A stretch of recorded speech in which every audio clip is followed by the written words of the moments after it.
Greetings, Earthlings and humans and any other intelligent life forms that might be tuning in on whatever frequency, planet, or wavelength you're coming from. I'm glad you're here, and especially animals, the highest intelligent beings on this planet, far more intelligent than humans, of course, because they don't have to bullshit themselves every single day in order to feel the joy of living. Welcome to the Roseanne Barr podcast. Oh, you see,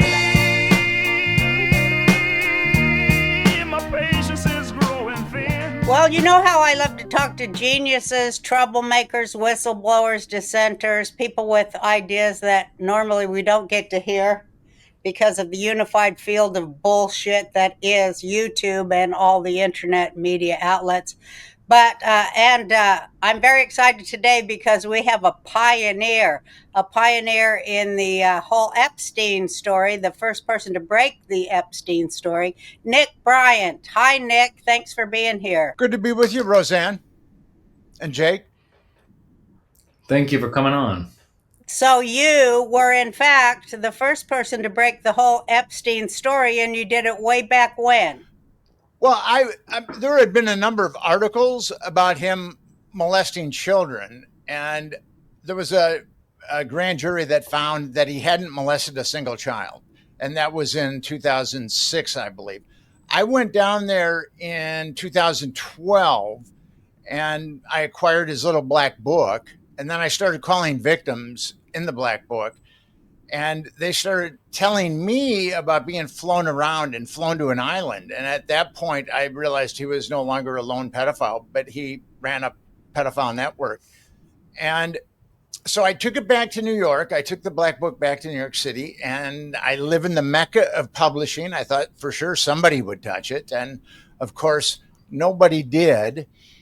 And then in 2015, I hooked up with John Cook at Gawker, and we published both the black book. And by that time, I had flight logs too. So I was the first guy to publish the black book and the flight logs, which I think was a quantum leap in our understanding of Epstein. I wasn't the first guy to report about him, but I think I contributed quite a bit by publishing the black book and the flight logs.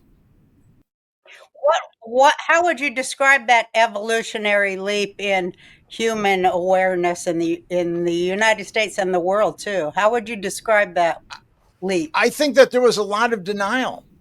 Although I had the black book and I had the flight logs, there was a lot of denial. And this was 2015. This was 4 years before his case broke nationally. And I'd written another book about a similar type of network called the Franklin Scandal. And there was a lot of skepticism around the Franklin Scandal. And with Epstein, I found the same skepticism. I would talk to editors or publishers, and it was like I could see the wheels turning in their brain. They would think to themselves, this is really a horrible story. I should help Nick Bryant expose this. Or I can just write Nick Bryant off as crazy and have a nice meal with my family tonight. And I was thinking that one of them, I knew a bunch of people in the media. I was thinking that one of them would have some courage, but everybody I knew in the media pretty much let me down. You think it's because they chose to just want to live a quiet life instead of getting embroiled in the worst thing in the world? Well, the thing about it is, people don't do their jobs. If people at the FBI did their jobs, people at the Department of Justice did their jobs, if people in journalism did their jobs, it would be a very, very different world. I believe that. Mm-hmm. But don't you think we live in a world where now if people do their jobs, they are immediately fired or incarcerated? Well, when I did my job, I was castigated. When I spent 7 years on the Franklin Scandal, and I had as much proof as I could possibly have. I knew that the bar was very high on that, and I really wanted to make sure that it could withstand the scrutiny of just about anybody.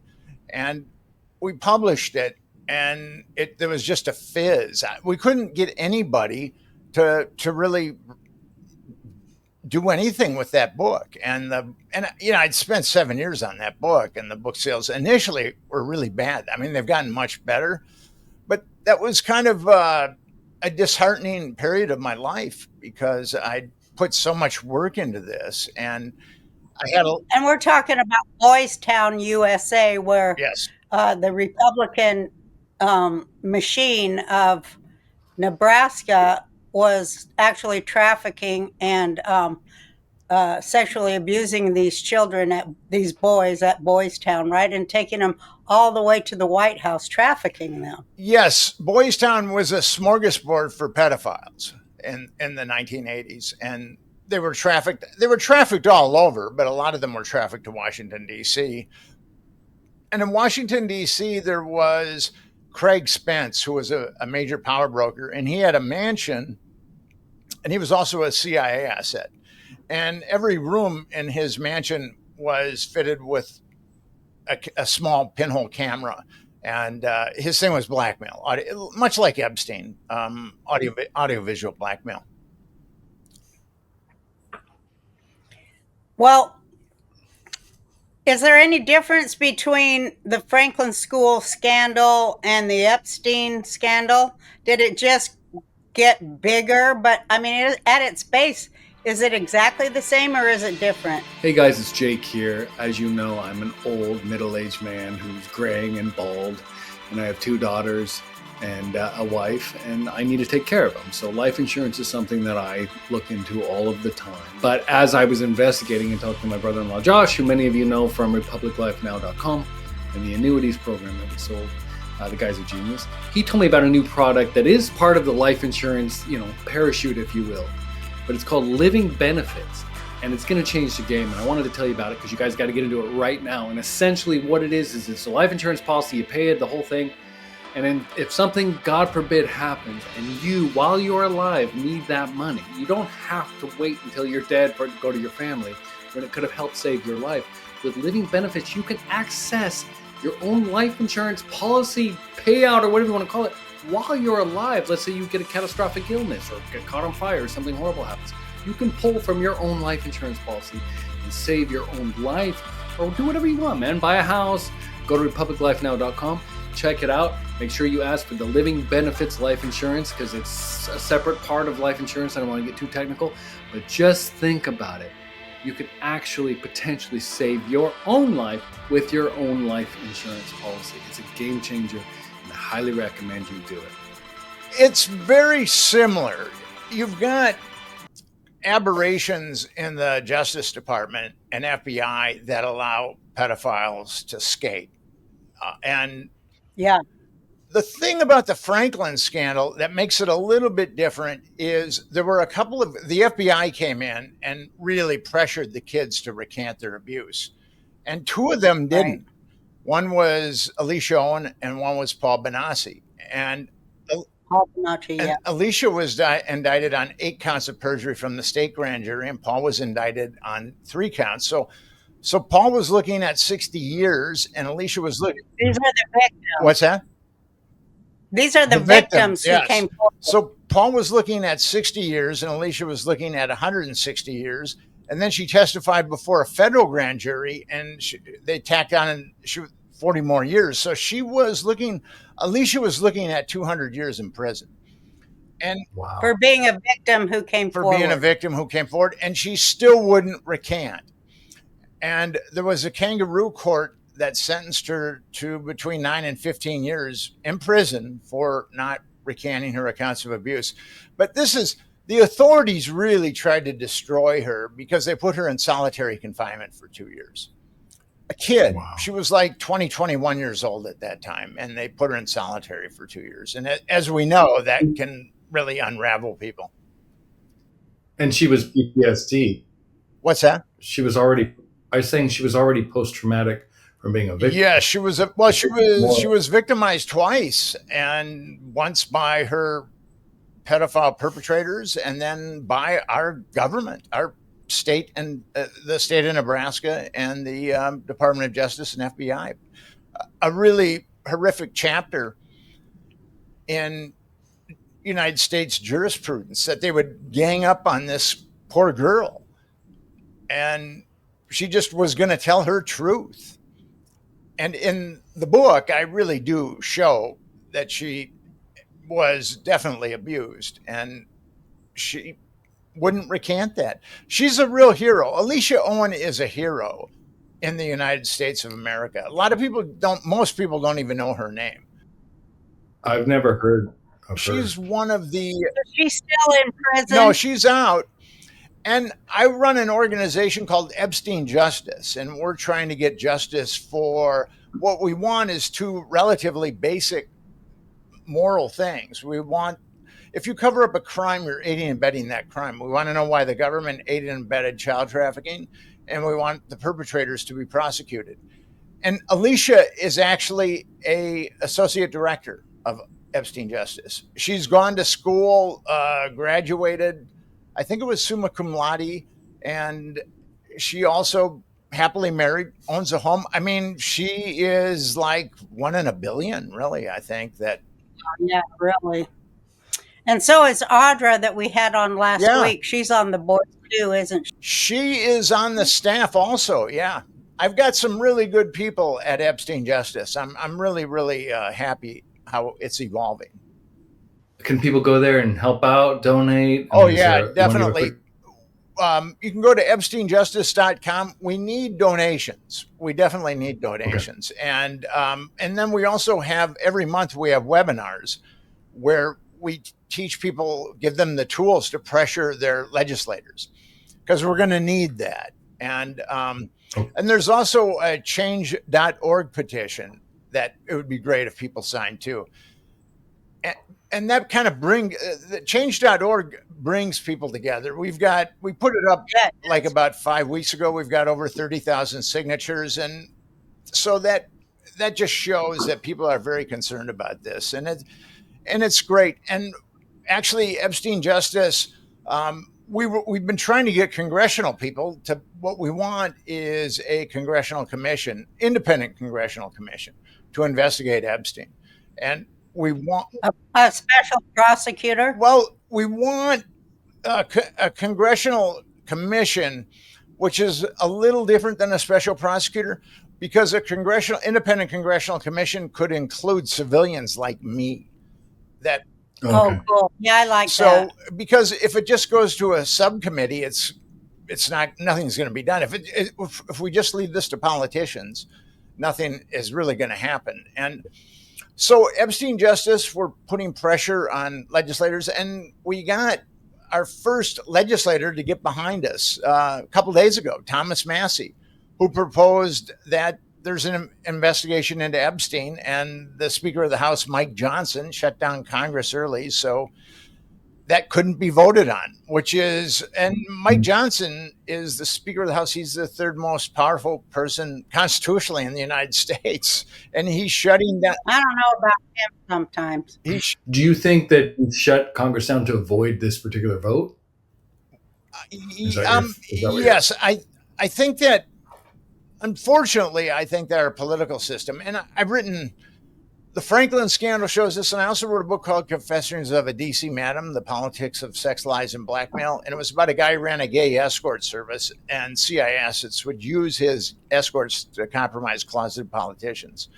So I think that a lot of our politicians are compromised. And 100%. And I think that with the Epstein case, with an independent congressional commission, we just might have a shot at flushing this unbelievable corruption and rot out of our political system. That's what I'm hoping for. What if you had to guess, what percentage of DC politicians would you speculate, you might find this offensive, but what percentage of them are pedophiles, you think? I don't know. I with the Franklin scandal and also with the Epstein scandal, there's certainly a demand for sure.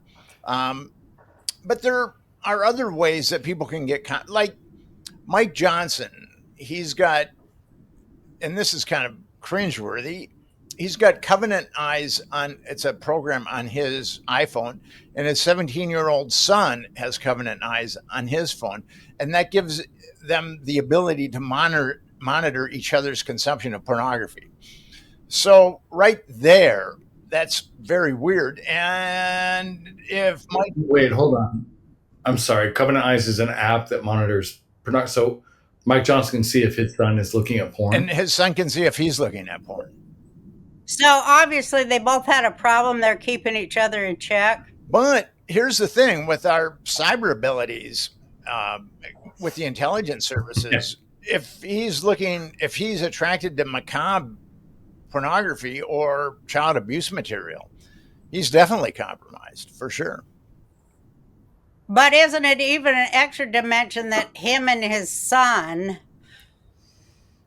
are watching over each other's pornography consumption about uncovetous sexual behavior? I mean, that's a triple right there.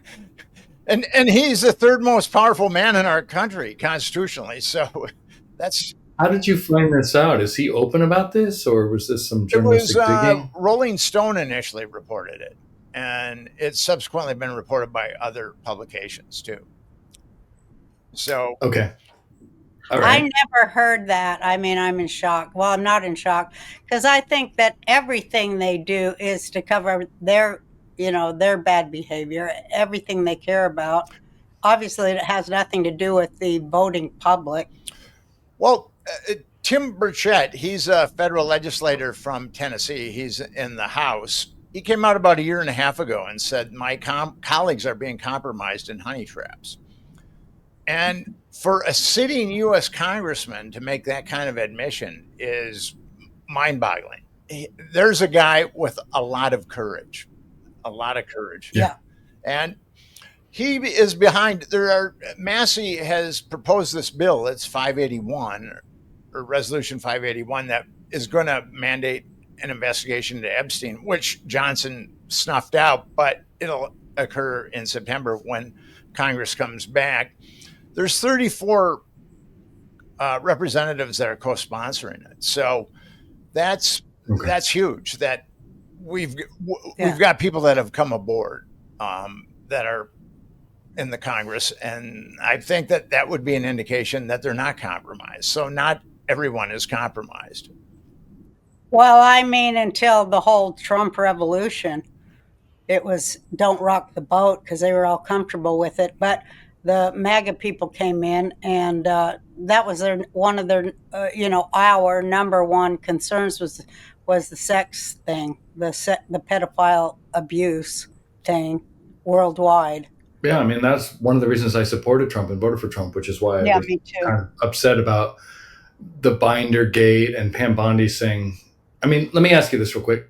There is a list, right, Nick? I mean, you published on Gawker. There does exist a list because when you listen to Bondi and crew, now I think Nick is saying he had the black book. And the logs. Well, yeah, I mean, there isn't a list like it was the Jeffrey Epstein travel agency, and there's a list of people on his refrigerator with a magnet. It's not that way. But if you know the black book, the guy who ripped off Epstein's house manager, Alfredo Rodriguez, ripped off the black book. And he was trying to sell it to one of the attorneys representing some victims. And the attorney called the FBI, and the FBI did a sting. And Rodriguez called it the Grail. And it is a grail to a certain degree because there's a lot of people in there that aren't perpetrators, but there's a lot of people in there that are perpetrators. And then there's a lot of victims too. And when I first got it in 2012, as I said, I started calling victims, and a lot of them wouldn't talk to me, which I'm used to, but then they were telling me about being flown around and then also on Epstein's Island. So that is really, I mean, that's very much like the Franklin scandal. And yeah, who are the victims? The victims with Epstein, a lot of them are lower socioeconomic kids in Florida. Working class, lower socioeconomic. But then Epstein was buying children in Eastern Europe. I mean, not renting them, but he was actually buying them in Eastern Europe. So What do you mean by Eastern Europe? What are you specifically referring to? Yugoslavia, Romania, what we used to call Eastern Europe. And What? that I don't know, Jean-Luc Brunel, who ran this quote unquote modeling agency with Jeffrey Epstein, was called MC Squared. They had some ability with the government to get visas for these girls. I don't know how they did it. I've looked into it. I'm still not quite sure how they were able to do it. We can figure it out. But Well, I think the prefix MI says it all. Yes. Yeah. Interesting. You're talking about MI6. Yeah, because they're always trying to bury the royal family's involvement in all this. Well, I think, okay, so I've been at this for like 22, 23 years, and I've been told by people in intelligence that the three countries that are the greatest practitioners of blackmail are the US, Israel, and the UK.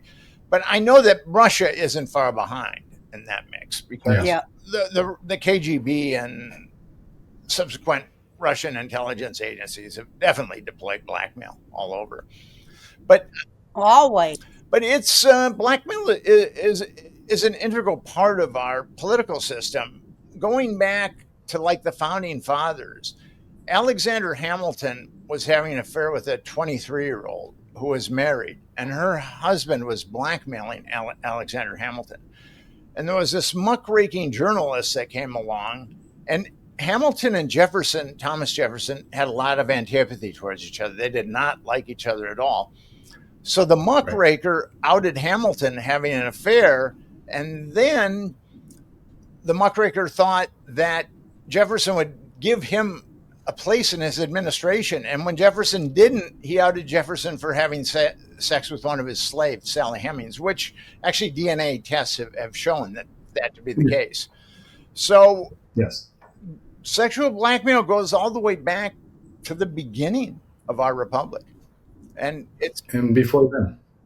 And it's just been an integral part of I think it goes back to the establishment of all power. Because how else would they get there? But now we have pinhole cameras, and that makes it so much easier to blackmail people. With the technology that we have now, I think it's relatively easy to blackmail people. Well, Kathy O'Brien told me, she's a friend, and she told me that the worst things in the world happen when Congress goes on recess. And that's when the lobbyists take them and ply them with food, liquor, and all kinds of sinful things. And they're on a hedonistic holiday, and that's where all of our laws come from. Is that criminal behavior that they have at their parties? So it doesn't surprise me at all. And I mean, they get drunk enough and drugged up enough, they'll do anything. And they have done anything. Well, that's how this works, is like Craig Spence from the Franklin scandal used to have political parties where power brokers would be invited, senators, people in the media, captains of industry, people in the administration, and he would ply them with alcohol for probably 5 or 6 hours or whatever. It would start out as like a DC cocktail party. But then at 10 or 11, something inappropriate would happen. There'd be something sexually inappropriate. Someone would fire up a joint or break out Coke. And a lot of people that wanted no part of that would split, but then the people that stayed would be compromised for sure. Right. Just like a Diddy party. Yeah. Mm-hmm. And then if they stayed after midnight, even worse things happened. Well, I have heard of sadism to these victims, both in the Franklin scandal and also in the Epstein scandal too. Some of these guys 100%. like to be sadistic to little kids. I mean, that's what. Yeah, they do. It's pretty horrible. And I remember Paul Bonacci's testimony of how they really enjoyed being in a circle and stuffing large objects into the 14-year-old boys' anuses. And, they really, really enjoyed that, especially when they were screaming and bleeding. They really enjoyed that. I am not familiar with that story, but I am familiar with It's his there's testimony. been unbelievable. I mean, Paul Benassi, according to his testimony, was subjected to unbelievable sadism, and it's really amazing. A lot of those, the thing about it is, and this is what the mainstream media really lacks integrity. Oh, yeah. But the thing is, Well, they all go to the parties they do too. go to the Exactly. parties. No one in the mainstream media has really delved into human traffickers are vicious people. They're Oh my God. they're psychopaths, and the mainstream media has never really portrayed how psychopathic these people are. No. Epstein was Well, they don't portray it how psychopathic and homicidal Hamas is either. The October 7th thing, they blow that off like, oh, they invaded, and they have censored the evidence of what they actually did, which is worse than what Nazis did, and they just blow that off. So it's all the same thing. It seems to be all to protect a really rotten, evil bunch, and they're all the same, and they haven't changed since the Franklin School either much, have they? no. Actually, I think it's gotten worse from my perspective. I think the blackmail has gotten much more systemic, and when I was running the Franklin scandal, I was able to get to one of the blackmail photographers.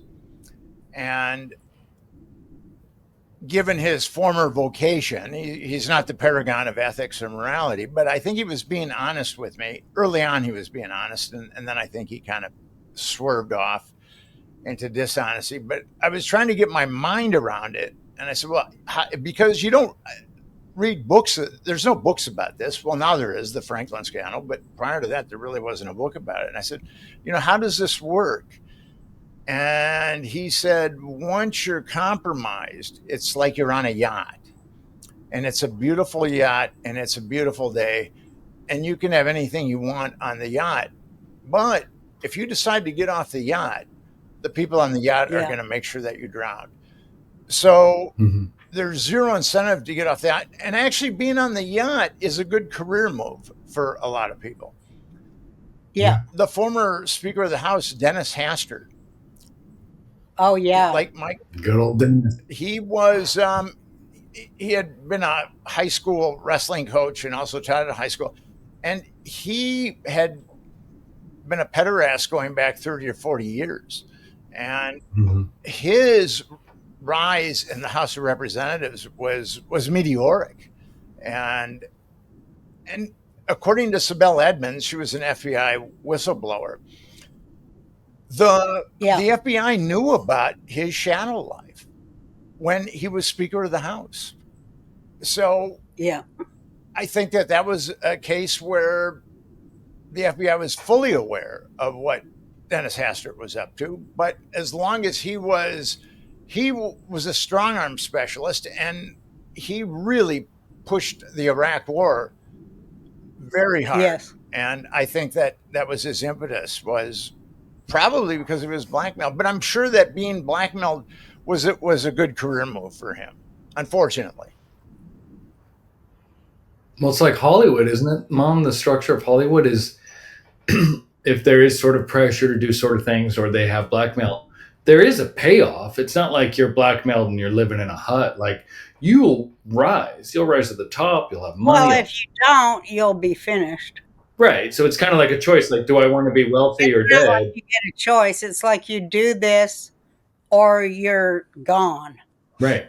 Your career's over. So This is a sickness of human nature, it seems to me. it's a sickness of power. Yeah. Yeah. And it seems that the people who, I'm not talking about the people I know that are now in our government and went there to fight this. and solve it and cure it, because sometimes it has to get really, really ugly before people will decide to take it into their own hands and make the change that need to happen, instead of uh, sitting back thinking that their representatives are going to do it, or that they're never going to do it, because it takes $1 billion to get enough money to run a campaign. That doesn't come from grassroots ever. So all of our representatives are not really our representatives, they're representatives of lobbies or private enterprise. So American people didn't want to see that, but I think more and more they are seeing it, and they want to do something to stop it. And child trafficking, child death, child abuse, child sacrifice by, just a satanic bunch. They really are. They really do exist, don't they? People blow it off and go, oh gosh, that's crazy to say that there is a satanic cult that sacrifices children. Where do you stand with that? Well, there's certainly ritual abuse exists, although Wikipedia says it doesn't. Ritual abuse Right. definitely exists, and we saw that in the Franklin scandal, and we've seen that in other scandals. But just the sheer number of Americans that are molested, according to the Centers for Yeah. Disease Control, 25% of underage girls and 5% of underage boys are molested. Now, people in the field think it's slightly conservative for underage girls and very conservative for underage boys. But if you just go with the CDC numbers, there's over 50 million Americans that have been molested. And the Department of Health and Human Services commissioned a study that found that 240,000 to 325,000 women and children are sexually trafficked in the United States every year. And according to the Federal Human Trafficking Report of 2023, the last one, there was only 664 people charged with child trafficking. So if you go with the smallest number from the Department of Health and Human Services, which is 240,000, and only 664 people are charged, it really shows how our society is not protecting our children. And there's at all. There's millions of hours of child abuse material on the internet. And last year there were 1,375 people convicted of it, of making it and of distributing it. So there again, less than 1%. And one of the reasons why Epstein justice is so important, and getting justice for these Epstein victims, is that if we allow the Department of Justice to cover up a proven trafficking network, the Epstein network, a proven trafficking network, we're going to send a message to millions of people that have been molested, have been trafficked, that they have no voice and no hope for justice if they see this. So, well, they've already done that. I mean, that's where we're at. They've already done that.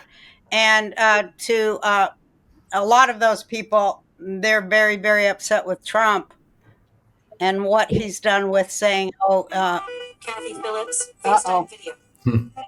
There's Trump on the phone. Okay. No, that's Kathy Phillips. But, you were Kathy talking about O'Brien. Trump. But, what I was going to say, it's more than, it is systematic, but it's international, isn't it? That's the important thing. Yes. But people think that the United States is more pristine when it comes to trafficking, but the numbers that I just showed you, I mean, the United States is like a trafficking paradise. I mean, compared to like Thailand or these other places that people go to. I mean, there's a lot more child abuse that seems to be going on in the United States than anywhere else, which is very, very shocking to me. The United States is like one of the world hubs of of child sexual slavery. 100%, and that's very crazy to me because it's a Christian nation and whatnot, liberty, all the values that we have as Americans. That is the antithesis of it. And I just want to ask real quick, with the CIA, with Mossad, with MI6, and probably every other intelligence agency, let's be honest. But those three, right? You're saying All that Five Eyes. It's all Five Eyes. they're working together, they're sharing intelligence. This does seem to be systemic of how power operates. My question to you is, I know you have Epstein justice and that kind of stuff, but like really, how do we fight this if it's in every Well, world? he has a plan. I wanted to get to that. Yeah, You had a plan, right? that's where I was Epstein going. justice is the plan. And I'll Okay. answer Jake's question, because people ask me all the time, was Epstein part of the Mossad? And I believe that he very well might have been part of the Mossad. Ever feel like your brain is stuck in neutral even though you've eaten right and you work out? Surprise! It could be parasites hitchhiking in your body. Dr. Alan McDonald, an actual scientist, not some TikTok quack, found a link between chronic parasites and serious brain disease like MS. These suckers can mess with your nerves, your memory, and your mood. That's why I do a full body parasite cleanse at least once or twice a year. All you do is fill out a quick form and they will ship you a 3-month supply. No drama. My girlfriend's a comedian and her sister's a comedian too. Well, her sister was walking across the kitchen floor, doubled over in pain, agony, and she had a dress on, I guess. But anyway, my friend said a great big old parasite found its way out of her rectum. Oh, okay. Said it looked right at her and then died. Head to twc.health/RB and use the code RB to save $60 off plus free shipping. Cleanse out your body today. But I don't believe, and some CIA guys believe, could have confirmed this for me. I don't believe that the CIA would let the Mossad compromise American politicians on American soil without getting a cut of that intelligence. With the Mossad, That's right. And an MI6 would not let the CIA do it either without their compliance. Yeah. So I think it's endemic, and also it's sanctioned at the highest level. With the Epstein scandal, the neutron that went into the plutonium was a 14-year-old girl who told her stepmother that she'd been molested by Jeffrey Epstein. And her stepmother brought her to the Palm Beach Police Department. And she was from a lower socioeconomic family. And she described the interior of Jeffrey Epstein's home and also his anatomy. So the police felt like she rang of authenticity, and they started an investigation. And the Palm Beach Police Department was able to identify 23 victims. Wow.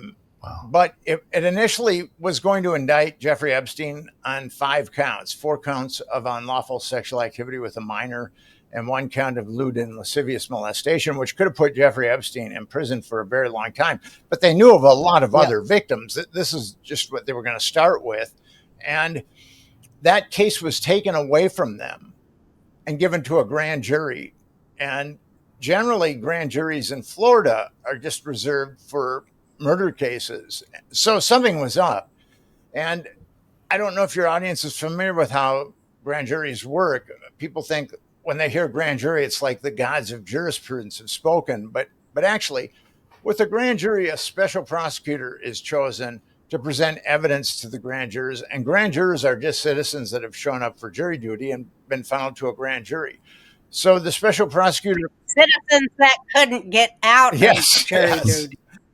And it's one-sided evidence, it's right? Totally, the special prosecutor calls the witnesses. The special prosecutor shows the grand jurors the evidence.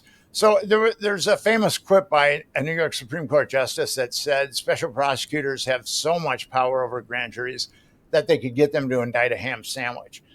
And that's what happened with the Franklin grand juries, and that's what happened with the Epstein grand jury. That grand jury found that Epstein hadn't molested a single child. And I got the transcripts of that grand jury. And although law enforcement knew of at least 23 victims, they only called 2. Lana Belilovic was the special prosecutor, and she only called two. And one had been molested by Jeffrey Epstein when she was 14, and she was now 16. And one had been molested by Jeffrey Epstein multiple times when she was 16, and she was now 18. And the special prosecutor was calling the victims prostitutes. Mhm. Yeah, and just skewered them. So that grand jury, and it only called two victims and just destroyed them. And that grand jury then said that Jeffrey Epstein hadn't molested a single child.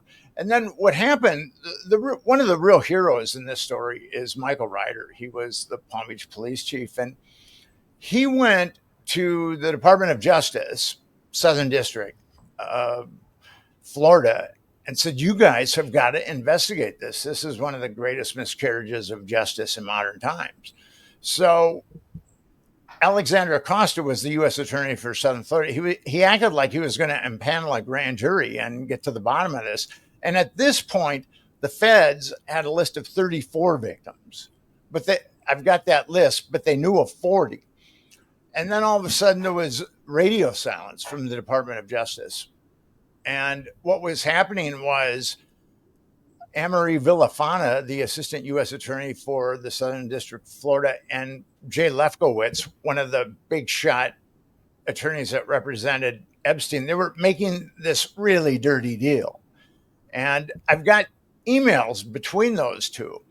And the deal that they cooked up was so dirty that Anne-Marie Villafana said to Jay Lefkowitz, there's a magistrate that will sign off on this. Magistrates are just one notch below judges in the judiciary, and they can pretty much do anything that a judge can. So on the sly, they had this magistrate sign off. They said, there's one magistrate, and he's going to be here on Monday. We got to get this done. So he signed off on it, and then the feds sealed it.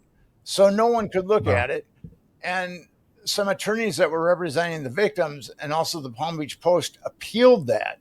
And the judge in the case, Kenneth Mera from Palm Beach, said that that documentation should be unsealed.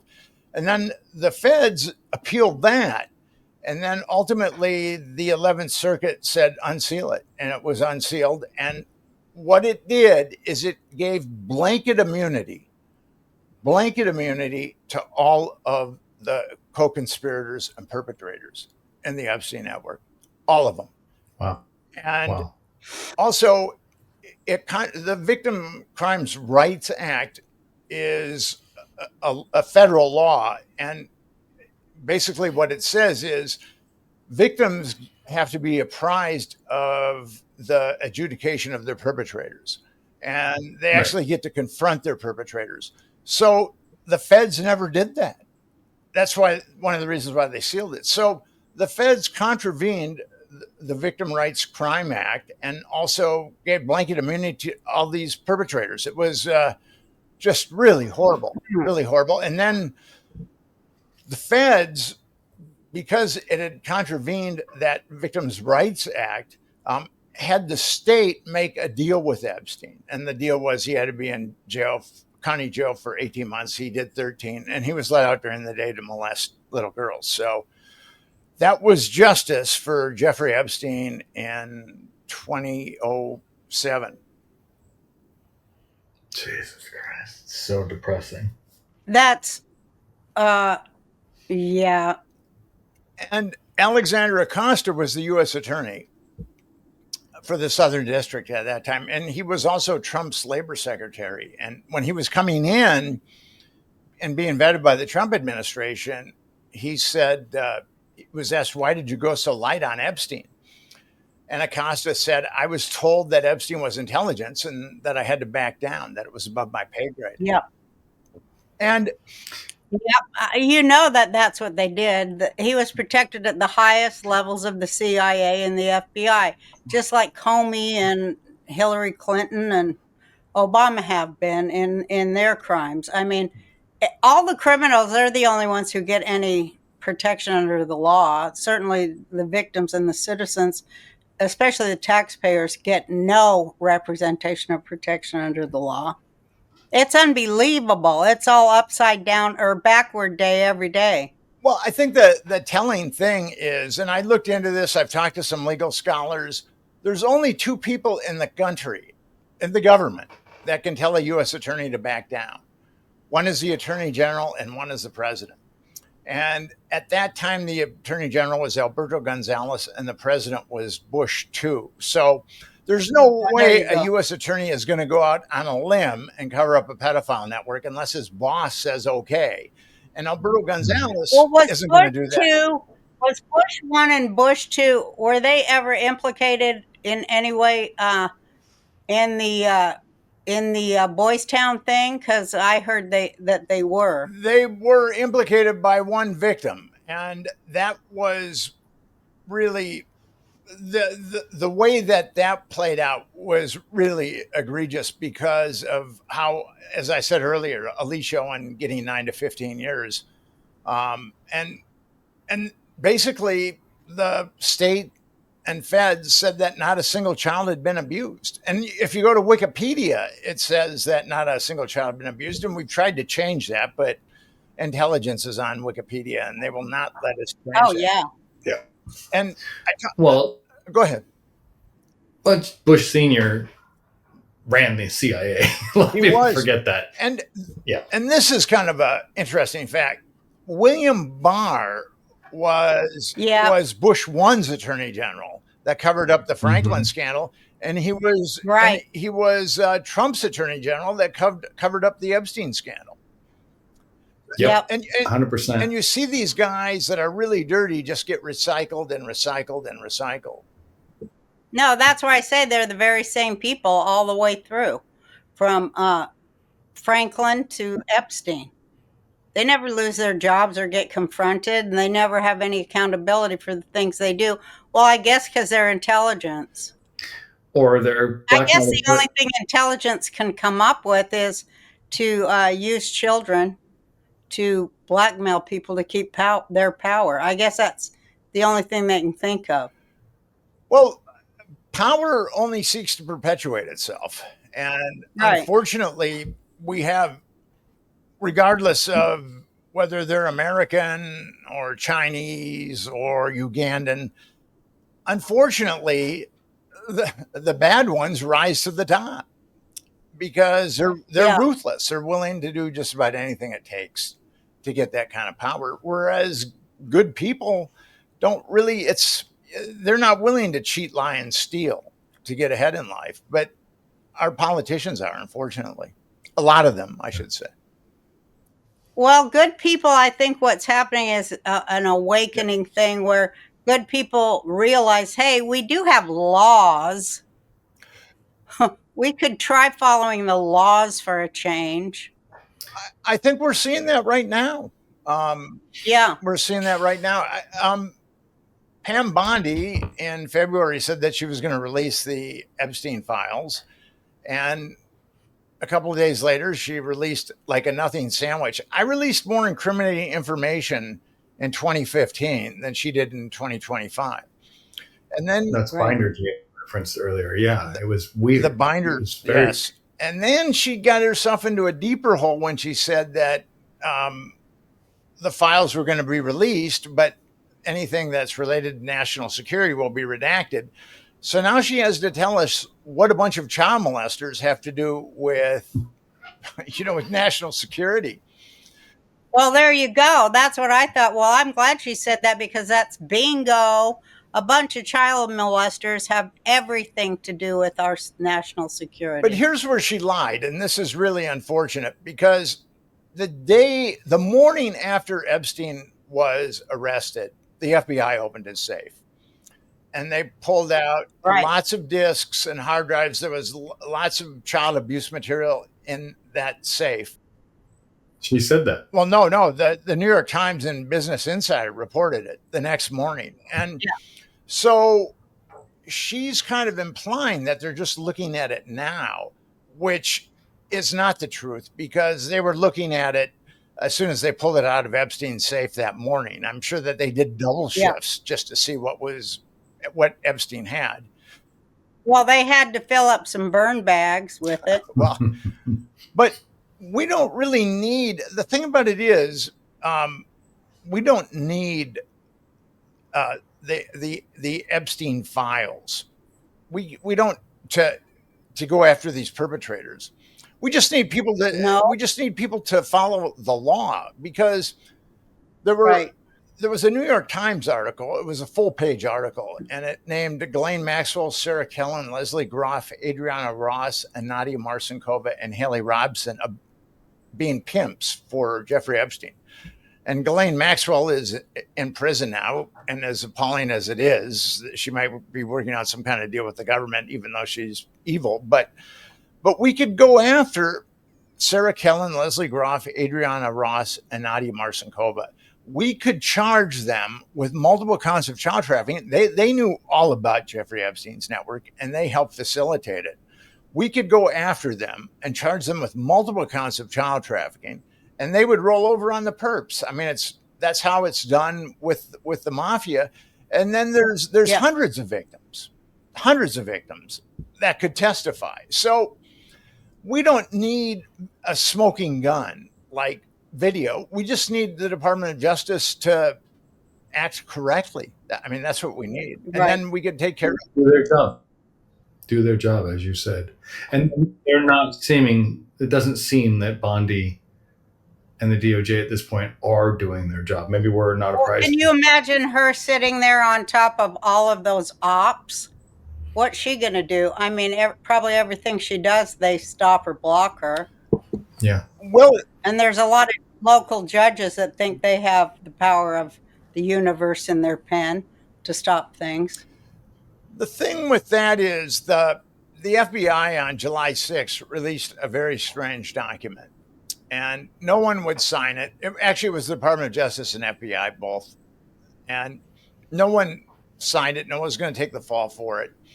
It said there's a couple of things in it that I agree with. It said that there were 300 gigabytes taken from Jeffrey Epstein, impounded from Jeffrey Epstein. I agree with that. It said that there were over 1,000 victims of Epstein, and I agree with that. But here's where it gets really bad. I mean, it says that Epstein acted alone, and Oh my God. that's just not true. And it also says that Epstein didn't engage in blackmail, and that's just not true. But I mean, when I've spoken at a number of child trafficking conferences. The National Center on Sexual Exploitation has a conference, like an international summit every year. And I've spoken at 3 of those, and I've spoken at other conferences. And I've gotten to know the dynamics of this pretty well. And the best thing you can say to a child or a victim of child sexual abuse or a victim of sexual assault is, I believe you. The worst thing you can say is, I don't believe you. And with that document, our government said to hundreds of girls, or now young women, we don't believe you. And that's really, really an abomination. Sinister. It is. It's, so horrible, so satanic. I mean, it's just evil.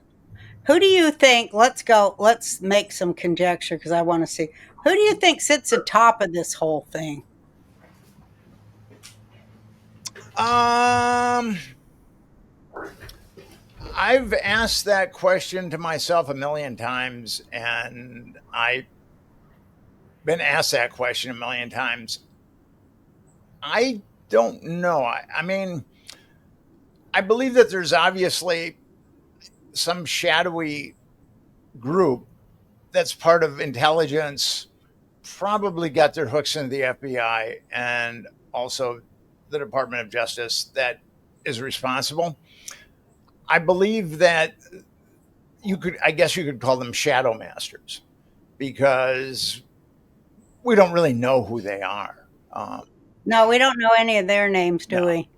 And the goal of our shadow masters is to be anonymous. And unfortunately, and I think that financial people are part of that too. The billionaires. I mean, I'm sure that there are billionaires that are part of that group also, and they just exercise an enormous amount of power over us. But I think that's changing. I think people are waking up. I really do, and I I'm hoping that within the next year we're going to see some major changes. I'm really hoping that. I'm hoping too. I mean, I see changes all over because I'm always searching, for information, and I see a lot of things being disrupted and changed. But I just don't think people are quite prepared for the whole story. But I do think it'll come out, and I do think that a lot of it has been stopped at the source, and I think Trump's dealt with a lot of it at the top. Well, we've got Epstein Justice. That's the organization that I founded. That's the organization that Audra is part of. And what we want is a congressional commission, independent congressional commission, Yes, as I said, to investigate this. And if we can get that, I mean, we can shame our right. politicians into doing this. And they should be shamed.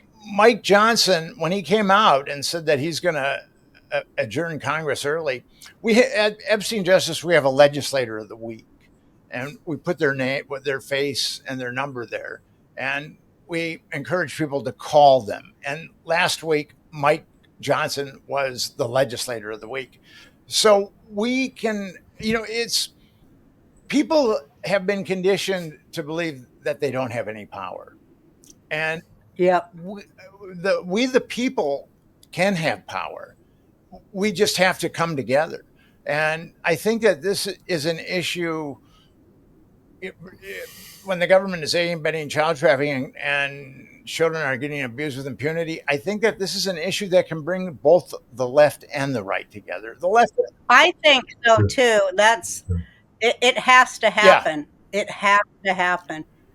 But it seems that the whole brainwashing thing that goes along with you know, it's a grooming thing. It's a brainwashing, grooming thing of the entire yes. populace to not see it. Well, Aren't we all being groomed by the media to look the other way? well, as I said, the media has been horrific here. I mean, the media hasn't called. I'm not aware of a media outlet calling for justice in the Never. in the Epstein case. I'm not aware of one. And the media has, I think, made the Republicans hate the Democrats and vice versa. I mean, I think that the Yep. media has caused that chasm, and I do too. it's basically it's the old story of divide and conquer. Yeah. And Well, that's what they're really ramping up. They really think they're going to, get the big reward on the divide and conquer when nobody stands up for anybody. You remember the whole thing about Germany? It said they came for I can't remember how it goes. They came for the people in red hats, and I didn't wear a red hat, so I said nothing, and all the way down the yeah, line till they came for me, and there was nobody left to stand up for me. Well, that is the politics that they're practicing, along with the grooming in the schools and everything else to make pedophilia itself look normal so they can get themselves off the hook. At the very top, they're letting it. At the very top of every political group and every multinational corporation as well, and every bank. Let's get real. Jeffrey Epstein did a lot of work on behalf of banks and dissolving the sovereignty of nations for banks. And he knew how to twist every law against human beings, and he did it for the benefit of power, and all power is complicit in everything he did. It wasn't just him and a group of his tribal fellows. It was the whole damn system, the whole world. And they thought they had it all sewed up. They really, really did. But now I think it's up to us to prove that they didn't. And there are enough survivors that you can actually turn into warriors, because that's what survivors do. well, that's what Epstein Justice is about. There are Good. survivors in our organization, and actually, there's a number of survivors in our organization, and they have the will and the courage to fight this Yes, fight. they do. We just need at this point we need people to come to our sign up for our webinars, and we need donations too. We're always this is evil always has all the money. Yeah, they do. That's how they get it. Yeah. And evil always has the money. And when you get into Power. money and Epstein, okay, so Les Wexner gave Jeffrey Epstein power of attorney in 1991. Oh, he was the CEO of L Brands, which owned Victoria's Secret and Abercrombie Fitch and other very popular clothing lines. And Les Wexner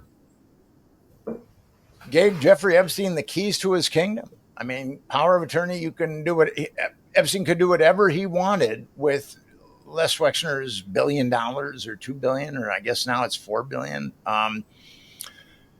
And this is kind of, actually, it's kind of humorous. It's tragic, but it's somewhat humorous. So Vanity Fair said, and I'm not making this up. Vanity Fair, which is a relatively sophisticated magazine, said that Les Wexner gave Jeffrey Epstein power of attorney over his vast fortune because he was lonely. I mean, What a brilliant insight.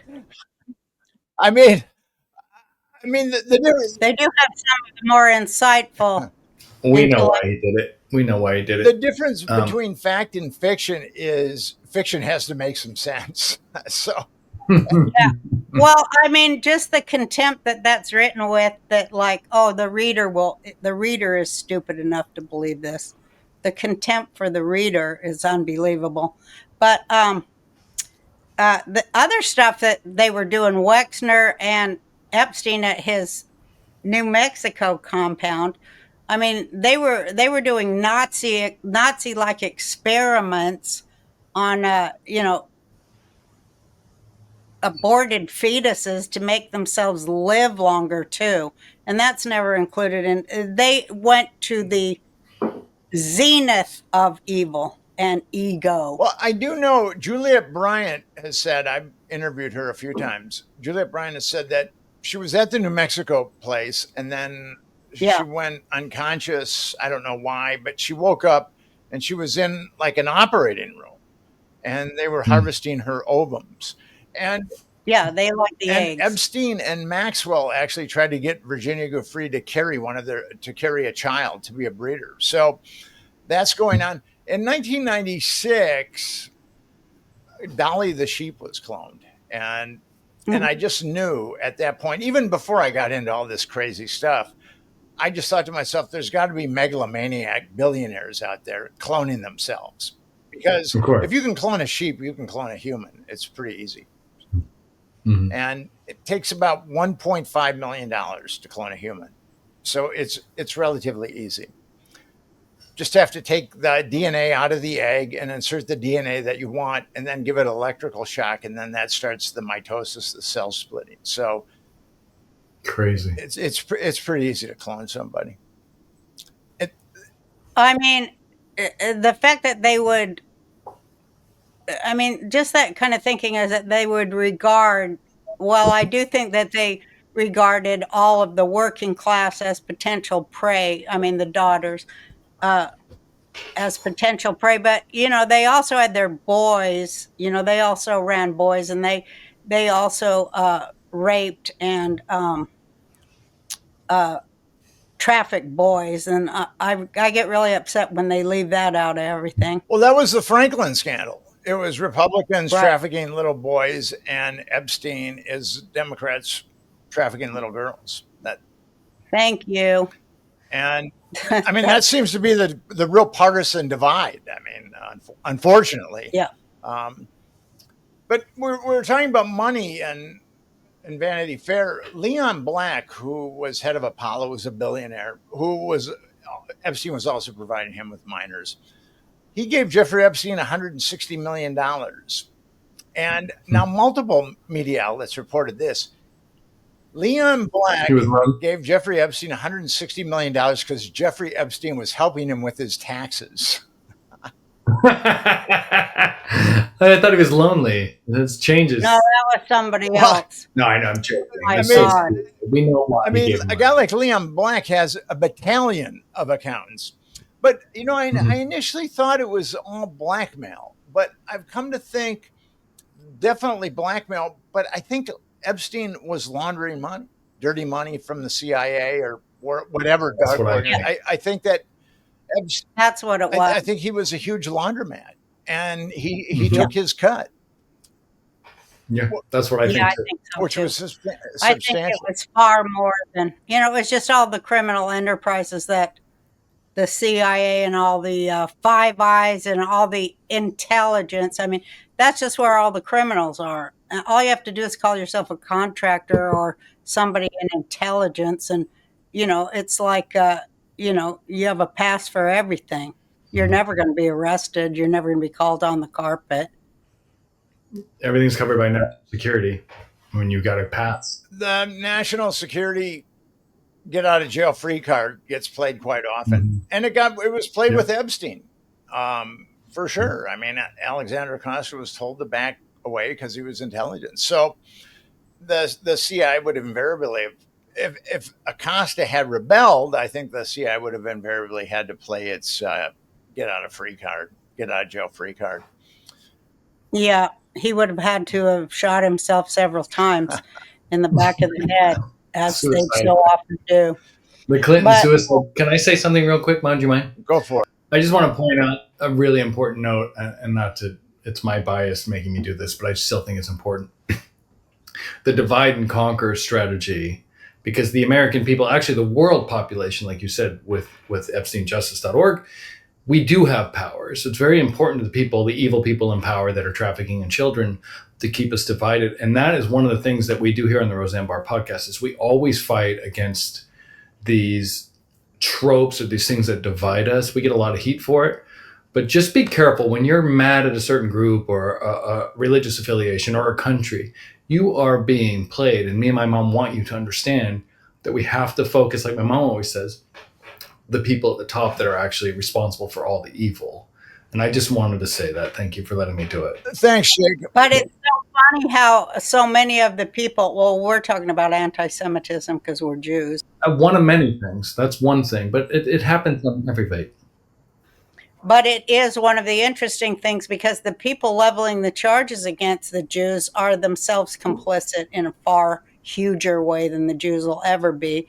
And I'm talking about the Catholic Church, the UN, Octagon in Switzerland, and Islam itself. I mean, come on. Yeah. They're infiltrated. It really disgusts me, and how easy it is for everybody to go down the same old medieval pathways that end in destruction of all, well, they're called Christian democracies, which is what they are, but that's the takedown of every Christian democracy, and people don't seem to see that. No. It makes me very angry. And, the fact that they tried to turn this into being Israel operation, or as Candace Owen says, Israel's operation, really pisses me off because, I know you don't want to say, but I will. The fucking royal family of England is complicit in Epstein Island. And, the prince was there. Come on. Andrew. They don't want us to see all the way to the top. They don't want us to look at Catholic charities and the trafficking of children across our borders, which they alone are responsible for. They only want they want to farm our minds so that we play into their, what I call the Fourth Reich. And it is of a fascist world takeover, and they got to get rid of America because we stand in their way. So that's why I'm happy to hear that there are Americans waking up that know that America is all that stands in the way of worldwide fascism, and that they know that we have the laws to protect ourselves and the world from it. All we have to do is work it, like they say in AA. It works if you work it, and we've got to work it. Well said. The United States has something that's really beautiful that a lot of countries don't have. We have the First Amendment. That's And all right. our freedoms are essentially predicated on the First Amendment. Like the Second Amendment is to protect the First Yes. Amendment. Come on, right? And we have to come together as Americans. I mean, our leaders are going to take us off a cliff. That's I right. really believe They that. want to. They're getting paid to do it. During the, Or they're blackmailed. yeah, it's something that but we have an opportunity. I mean, I've been at this for 22 years. I spent 7 years on the Franklin scandal. I traveled thousands of miles, spent all my money. I mean, I published it and nothing happened. Nobody wanted to touch it. And now with Epstein, I am seeing real change, real traction. I mean, we even have at this point one U.S. congressman that's willing to vote with us or vote for a congressional commission.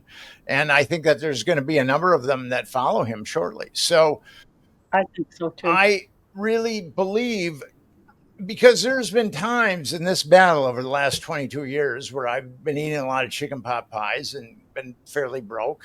It's kind of amazing I've been able to make a living as a writer all these years. I don't know how, but I have been. But I see some real traction now. And there have been times when I've been so despondent over this, where I thought all this work that I've done was never going to reap any justice. But now I'm starting to see it. And with this current issue with Epstein, I think we can bring the right and the left together. And yes, We need to bring the right and left together to the right place, not being all over the place about other countries and this and that and the other, but our country right here, the center, the hub of child sex slavery, our country, our children right here. And I've never done this before on my podcast because I just didn't feel right about it, but I do feel right about asking my viewers to get involved and send contributions to this wonderful organization and be part of it. Educate yourself, get involved to work the laws of the United States of America, and get involved in deciding to care about the lives of children, and get involved and stay involved. And I have been for so many decades, and I'm so glad that I feel that there's finally movement too. So I want you to say again, what is the name? It's the EpsteinJustice.com. It's pretty easy to remember. Go to EpsteinJustice.com and register for our webinars. Donations are really helpful. There's a change.org petition up that you can sign to. That would be great. And together, we can do this. Like I said, I'm really just happy with how things are coming together for us. I mean, we still have a long way to go, don't get me wrong, but I'm seeing change now.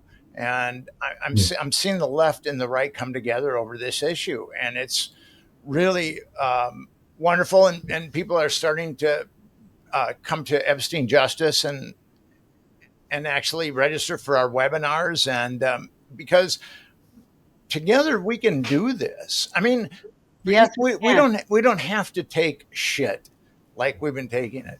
I mean, we don't have to do it. I just always imagine this great big, like we said, Republicans traffic boys and Democrats traffic girls, so it doesn't matter how you vote. It's like there are so many victims out there, and they're going through so much pain. I know a lot of people who are drug addicts, who are alcoholics, who are in some kind of trouble, who are even in prison because of being molested. You can take some power back by helping to do the right thing, by helping to be part of the change that this man has worked so hard for, and the change that Dr. Lois Lee, Audra, Kathy O'Brien, and Mary Flynn, so many people in America who stood up from their couch and said, that's enough. I have to do something. Please be one of those people. And I think if you could just take one thing out of society, if you took child abuse out of society, the prisons wouldn't be filled, the psychiatric hospitals wouldn't be filled. I mean, our society would look. I mean, the percentage of people in prison that have been sexually abused is inordinate, and same with psychiatric hospitals too. So we need. I mean, we're not going to be able to eradicate all of the child abuse here, but we're going to be able to. We got to start at the top. We got to make sure that the government isn't involved in it, and then we can. There's other vistas that we can go to and conquer.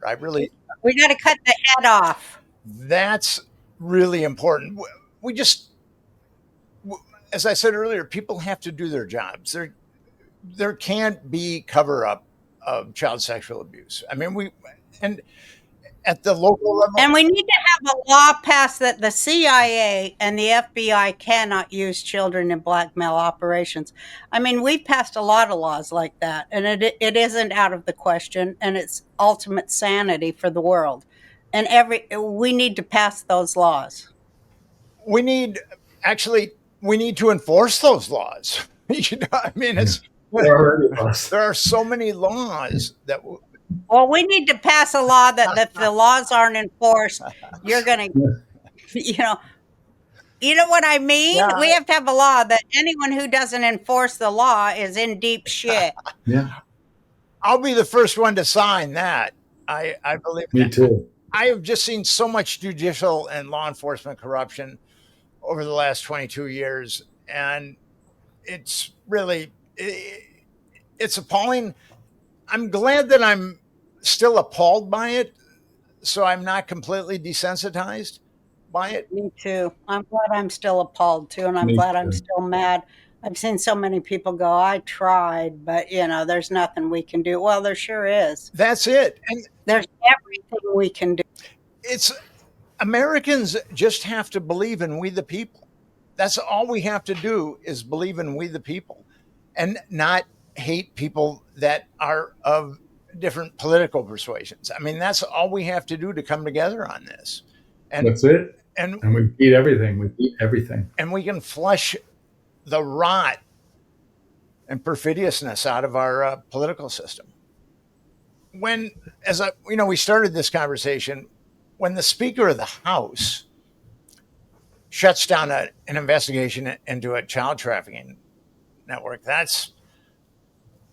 it doesn't get much worse than that. I mean, that's mind-boggling to me. And yet he did that right in front of everybody. So, well, I'm amazed at what you told us, that he and his son monitor each other's pornography consumption. I mean, oh my God, these people. That's pretty creepy. Even if you justify it off as like they're protecting whatever, there's no world where that's not creepy as hell. No, that's creepy as hell, and there's no justification. Well, can I ask you one last question? I know we're wrapping up, but Trump, Bondi, Bongino, Cash, are we are, you're already, I'm pretty sure you're already going to agree with me. I think we're wasting our time as Americans expecting them to step up and do it. We have to do it, right? We have to do it. Right? Yeah, we're not going to be able to. I mean, the Department of Justice and FBI released that strange document on July 6th that said that Epstein acted alone and really said, we don't believe you to hundreds of victims. And that's really bad. That's about as egregious as you can get. So, yes, it's going to be up to we the people. And the thing is, I believe in Americans. I believe that we can do this. I mean, we are an amazing society. We are a melting pot. And together we are the strongest nation, most powerful nation that's ever been. And it's because of us, Americans. So we can do this. Americans can do this. Americans are the only hope that exists in the world for this. Yeah. The only hope in the world. ever that it's come to this. It seems like it's meant to be. I'd love to see a great big football stadium filled with victims, and we speak truth to power.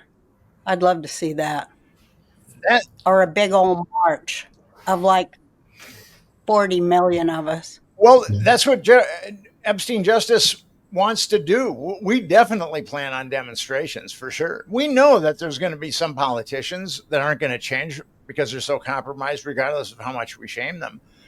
But you get 1 million or 2 million people in Washington, D.C., and that does something.